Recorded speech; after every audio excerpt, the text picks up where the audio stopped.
Well, witness testimony begins as a man stands trial accused of killing a UGA law student. Plus, a search is underway for a suspect who shot a man in the middle of the Decatur library. Thank you so much for joining us on 11Alive 1230 and streaming on 11Alive Plus. I'm Faith Jesse. Well, the ice and snow, that is gone for now, but we might start seeing some showers moving in. Meteorologist Melissa Nord joining us. Also a warm-up. A nice little warm-up, Faith. Yeah, we're not going to be far off some 60 this afternoon, but rain is on the way, and that is our big weather story of your Tuesday. You're going to need that rain gear later on this evening, and I think Wednesday morning's commute is also going to be impacted by that rain. Here it is on satellite and radar. I told you yesterday, I was showing you where we had the clouds, but how we had no rain on radar yet, and I said once it hits the Mississippi, it's going to pull in moisture off the Gulf, and we're going to see a lot of rain, and that's exactly what's playing out. Those rain showers now getting into western Alabama, and as we fast forward to this evening, those rain showers enter North Georgia as well. So the next couple of hours, we've had bright skies early this morning. Those clouds are now thickening up, and that's the trend between now and 4 o'clock this afternoon. But after 4, watch the rain. Here's 5 o'clock into northwest Georgia, then pressing into the Atlanta area by 7 o'clock tonight, and then by 10 o'clock tonight, we have widespread, albeit pretty light rain, but nuisance rain working through the area. So that is ahead later on this afternoon. You can see that filtered sunshine over the city right now. And you know what? We had a nice bright start this morning. It wasn't as cold. Temperatures are now up to 56 degrees here in town. Across the board, a lot of 50s in the metro. Still a little cooler across far North Georgia, where we're sitting at the low 40s from Clayton over to Blairsville. But these numbers are running even warmer than it was yesterday afternoon. So clouds continue thickening up. By 6 o'clock, we're tracking some showers north and west of the metro. Then those quickly move in here as well. We'll get a closer look at how long this will linger for your Wednesday, and if we will see a temperature cool down or whether the swarm will last behind the rain. That's coming up. All right, Melissa, we look forward to that forecast. Thank you so much. Well, the man accused of shooting 2 Gwinnett County police officers is behind bars right now. We're getting a clearer picture of his extensive criminal record. We just got this booking photo. This is Kevin Andrews. He's facing several charges, including murder and assault. The Georgia Bureau of Investigation says that he has a lengthy criminal history, including prior felony, robbery, gun, and narcotics convictions. Andrews is accused of shooting officers Pradeep Tamang and David Reed on Sunday morning when they confronted him about a credit card theft report. Officer Tamang died. His family now in Metro Atlanta as they plan his funeral arrangements. And Officer Reed remains in serious condition at this hour. Now to this right now, police in DeKalb County, they are searching for a suspect in a shooting inside of the Decatur library. 11Alive Stephanie Chaynock, she was at the scene this morning and posted this video to our app with the latest details.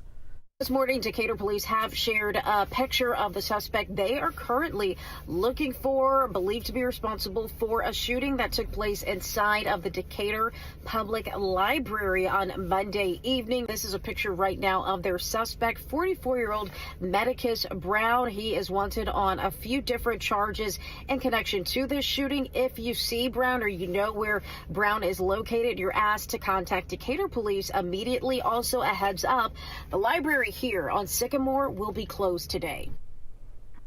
Well, now to this, the Southern Intercollegiate Athletic Conference says that Morehouse College will face an undisclosed fine after a video went viral on Saturday during that basketball game against Tuskegee University. You might have seen it here. This is the video we're talking about. It shows Morehouse school security handcuffing Tuskegee's head coach of the men's basketball team.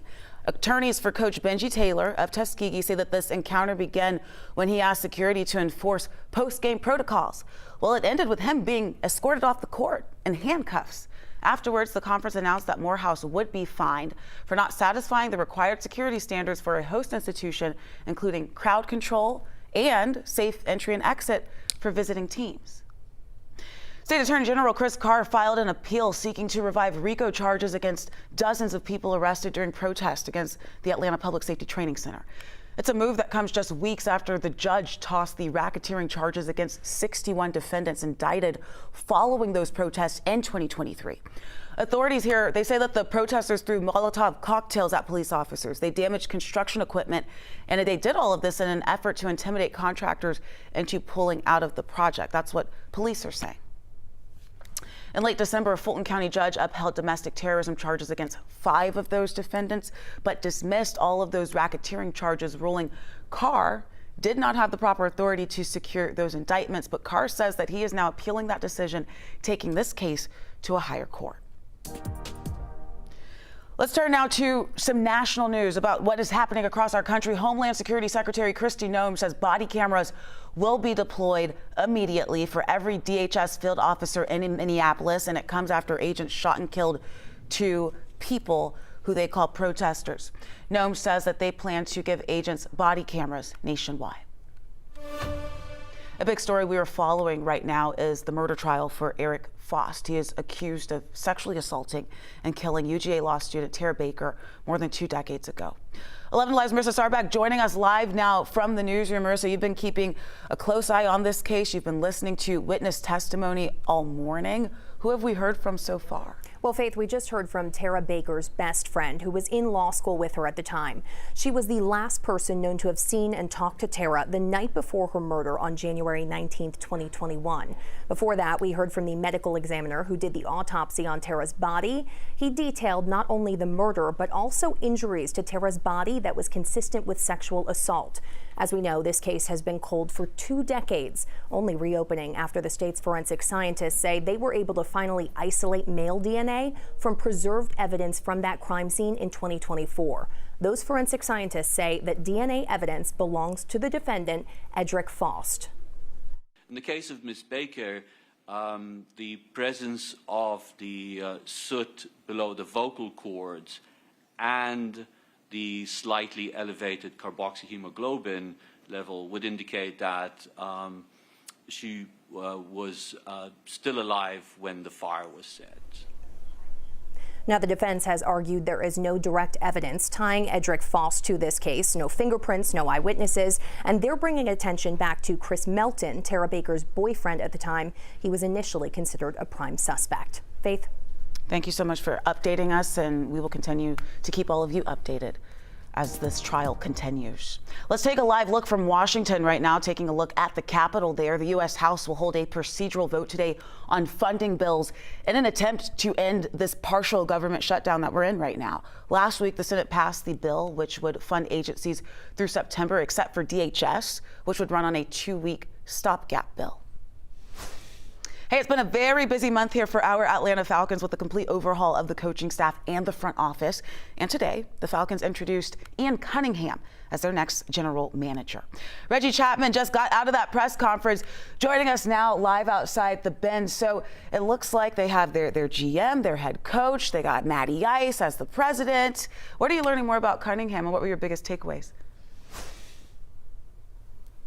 Yeah, Faith, it clearly has been a crazy time for this Falcons franchise, who has really done an entire overhaul. But now that Ian Cunningham is in place, it feels like the chance for this team to finally move forward and make some changes and move towards the future. Now, I want to tell you a little about Ian Cunningham, because we'll talk about the football aspect in a second. But the reason that he was selected for this job, according to Matt Ryan, as you mentioned, is the experience that he has. He's actually a 2-time Super Bowl champion as somebody that's been part of different staffs. He was actually a area scout for the Ravens when they won the Super Bowl last, and was a director of player personnel for the Eagles in the past as well. And he says he's learned a whole bunch of lessons from those times that allow him to be ready for this moment right now. He was so good in those jobs that the Bears actually created the position of assistant general manager just for him to be able to be part of that franchise and help bring them back to the future. And he's also from Roswell, Georgia. His dad was part of the planning for marketing for the Olympics when it was here. So this is a guy that is excited to be back here in town and be a part of this organization. Now, the 3 things I really took away from his press conference: he said he learned a lot from those GMs. He wants to build in the trenches, which really makes a lot of sense considering he is a guy that played offensive line when he was back in his playing days. Number 2, loves draft picks. He talked a lot about draft picks, accumulating draft picks, building through the draft, getting some young pieces through the draft to make sure that this roster can build towards the future. And lastly, I actually asked him this: how aggressive will he be when it comes to the draft or trying to acquire different pieces? He says that getting draft picks is the most important thing, considering that you can use those as ammo. The Falcons, he says, have 5 draft picks this upcoming draft. But that's the same thing they had for the Chicago Bears this last year, and they turned it into 10 draft picks. So he feels like he really has an opportunity to make some major changes for this franchise going forward. As we look ahead now, the NFL draft is set for April 23rd. They're going to be having their first draft meeting in a couple of days, something that Matt Ryan says he's super excited to be a part of for the very first time. We are so excited for that, Reggie. Thank you so much for bringing that to us, and we look forward to your reports on later editions. I know people are just ready. Hey, they got the team together, the trifecta, hopefully to get some wins. A big announcement today from Olympian Lindsay Vonn after a devastating injury just days before the Winter Games. Why she says to not count her out. We'll be right back.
So clouds are on their increase right now, and this is all precursor to rain coming in as we head towards the overnight. 56 at the moment, filtered sunshine in Atlanta. It's actually a pretty decent afternoon to go spend a little bit of time outdoors with how comfortable those temperatures are. We are out of the ice box, but there's been some changes, I think, with this midweek front that I've noticed in the last 12 hours in model data. Number one, the rain amounts have increased, so generally about a half an inch of rain is coming. That's great because we have a drought that is ongoing. And then number two, the timeline. It's kind of shifted later by maybe an hour or two for the metro of when it arrives, but that rain may linger longer into the day on Wednesday. So I've increased Wednesday's chance of precipitation up to 60%.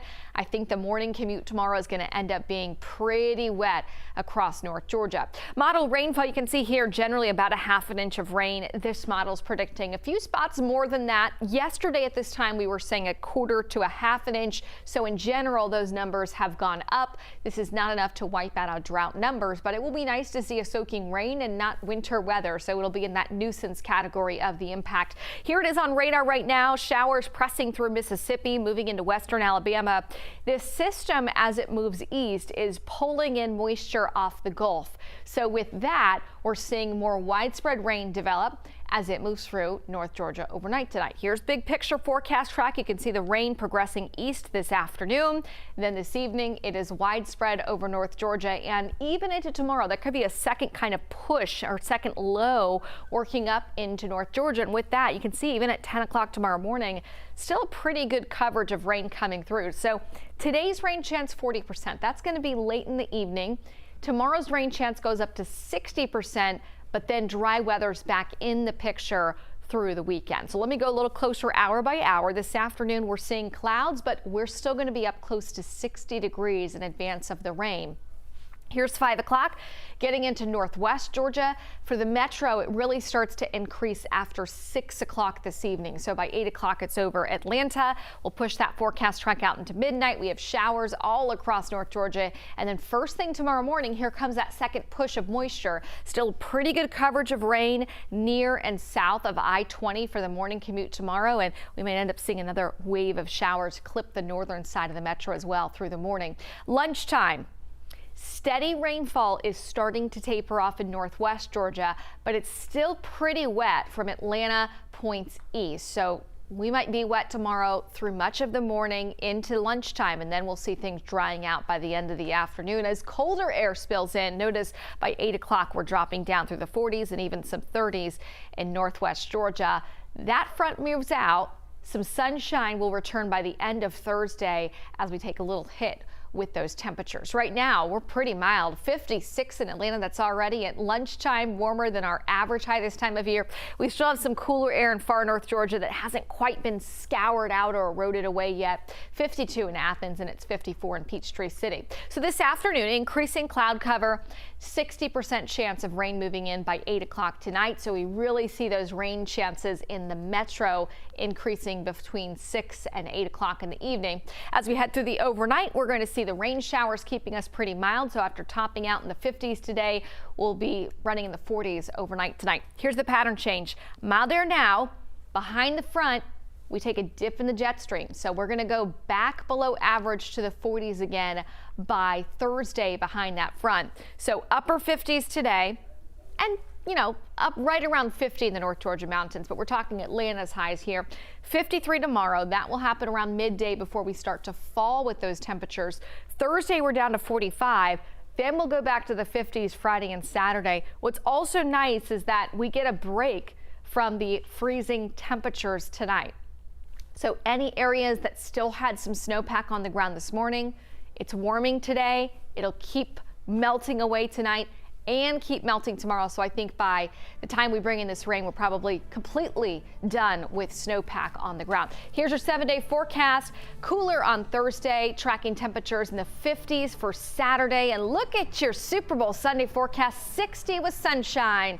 Play some flag football outside before that big game on 11Alive.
Hey, Black History Month is a time to reflect on the achievements, sacrifices, and impact of Black Americans who shaped this country.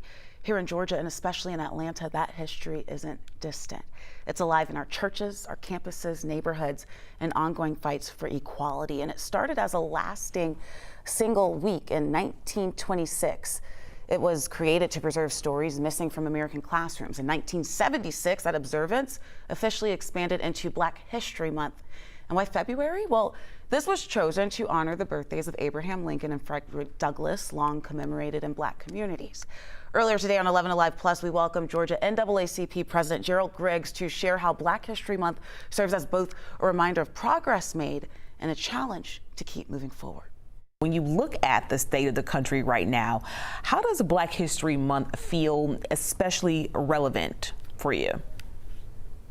I think it's most poignant at this moment that the country is experiencing because it lifts up the work of individuals who have not been elevated and celebrated the way they should. So I think it's pivotal to celebrate Black History Month in the current state. You know, we're at the 100th anniversary of the celebration of Black History Month, and I think it's apropos considering the accomplishments of African Americans throughout this country, and we have to highlight those. You feel like the history and the meaning of Black History Month has changed since you first became involved in civil rights work? I think it's become stronger. I think, you know, over the last few years, especially during the Black Lives Matter movement, there's been a re-emergence of celebration of our history, not just the figures that we know, but the figures that were unsung and those that remain nameless. So I think it's more important because of the re-energization of the movement recently. So we know Georgia sits at the center of civil rights history, right? And Atlanta is often called the birthplace of the modern civil rights movement. Do you think we live up to that legacy today in the work that we're doing? I think many individuals do, but I think as a collective, we need to do better. Our ancestors left us a long mantle of history in this city and around the country that we have to live up to. We have to stand up to the moment. And I think by celebrating our history and remembering that history, we get the energy and the intelligence and knowledge to do that. So I think we still have a ways to go, but I think we are making our ancestors proud. What do you think gets lost when Black History Month is treated as symbolic instead of more substantive? I think it's lost that this is a pivotal portion of American history. Black history is American history. And so I think that many of the majority community don't recognize the innovation, the relevance of this particular month, and don't celebrate it the way our community does. This is about celebrating America, the greatness of America, the contributions of Black Americans to make this country great. So I think that's what's left out and what's missing in these celebrations. So how do you think the strategy of organizing changed in the social media era? I know social media was such a big part of the Black Lives Matter movement in 2020, but looking at it today, how has the strategy of organizing changed with social media now being on the scene in such a big way?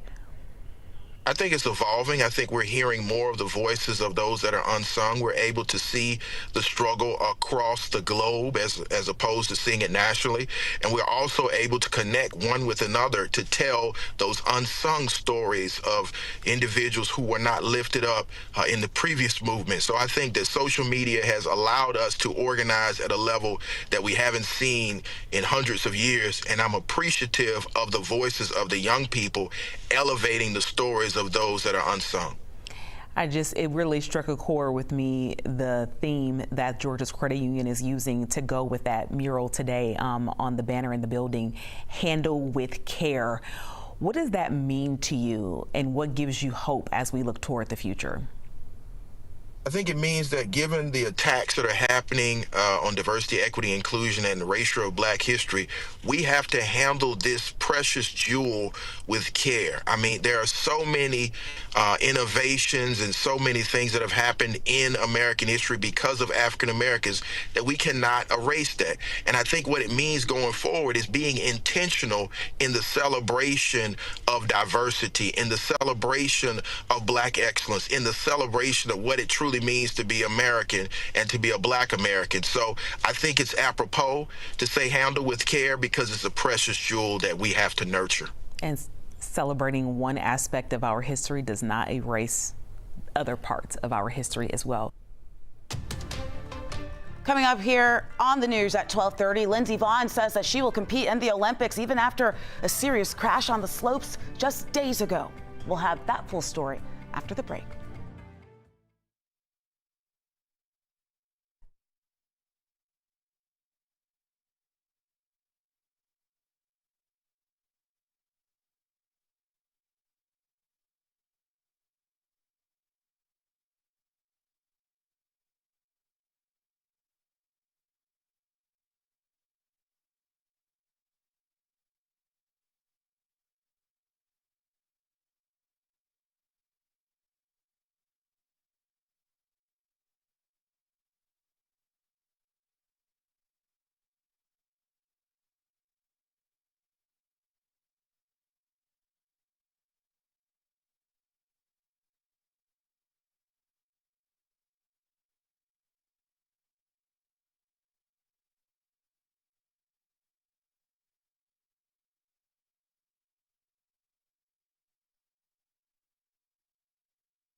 Okay, don't count her out. That is the message this afternoon from U.S. Olympic ski racer Lindsay Vonn after suffering a knee injury just a few days before the Milan Winter Olympics began. And Vonn revealed today that she tore her ACL in her left knee.